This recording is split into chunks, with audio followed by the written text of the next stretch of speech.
Handloom weaving, the second most important livelihood in rural India.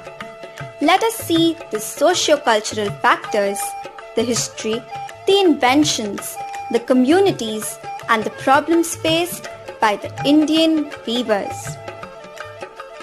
5,000 years ago, farmers in the Indus Valley were the first to spin and weave cotton. References to Hiranya, or cloth made of gold, can be found in the ancient Vedas texts. Around 3000 BCE, archaeological evidences of a cotton textile industry at Mohenjo-daro were excavated in the Indus Valley. In ancient and medieval India, the textile industries were politically controlled, and if emperors like Jahangir were favorably disposed towards the arts, weaving prospered. Among the textiles mentioned in Arthashastra, there were white bark cloth from Bengal, linen from Banaras, cottons from South India, and several kinds of blankets, the best described as being slippery and soft. Marco Polo, the Italian traveler, left detailed accounts of the people and industries of coastal regions of the late 13th century. Fabulous horse and elephant trappings, as well as the apparel, pillows and wall hangings were remarked upon. With Industrial Revolution happening in England in 18th century, the textile industry also developed. The work which earlier needed human labor was now mechanized. Let us dive into the brief history of important inventions in textile industry.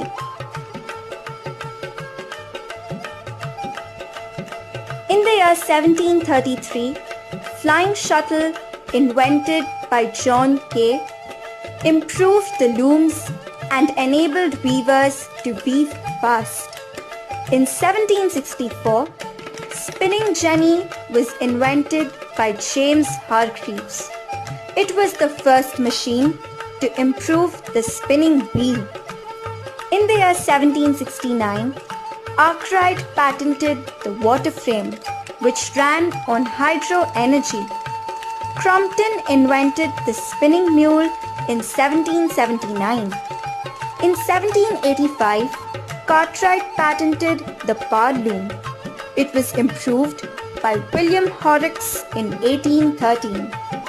In 1790, Arkwright built the first steam-powered textile factory in England. Finally, in 1792, Eli Whitney invented the cotton gin, the machine that automated the separation of cotton seed from the short staple cotton fiber.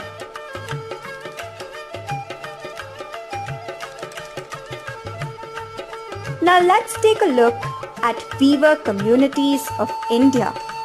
There are more than 100 weaver communities in our country, each having their own distinct style of weaving. Some of them are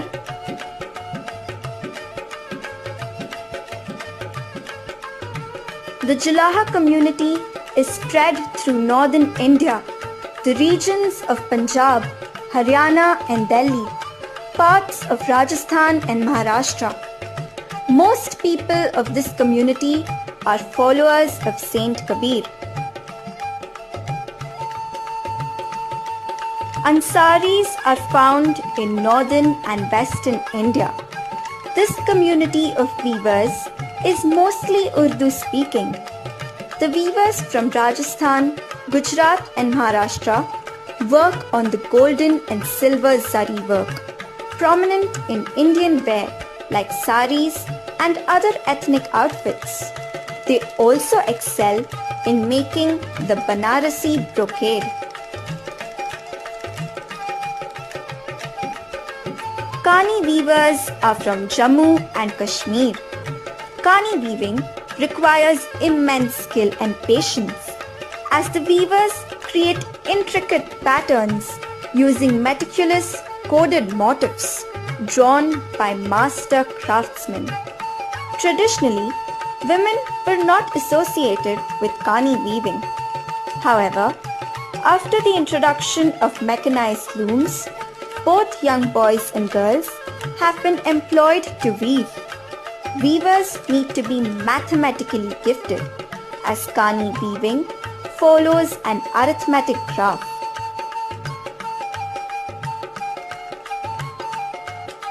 There are no fixed laws for weavers.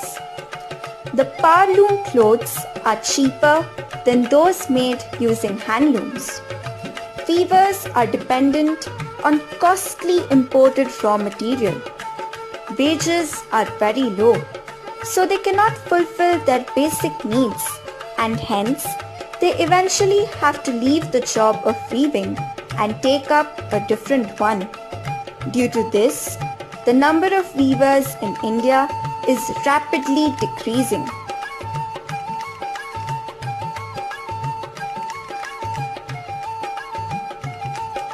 Handlooms form a precious part of the generational legacy and artistry of the weavers.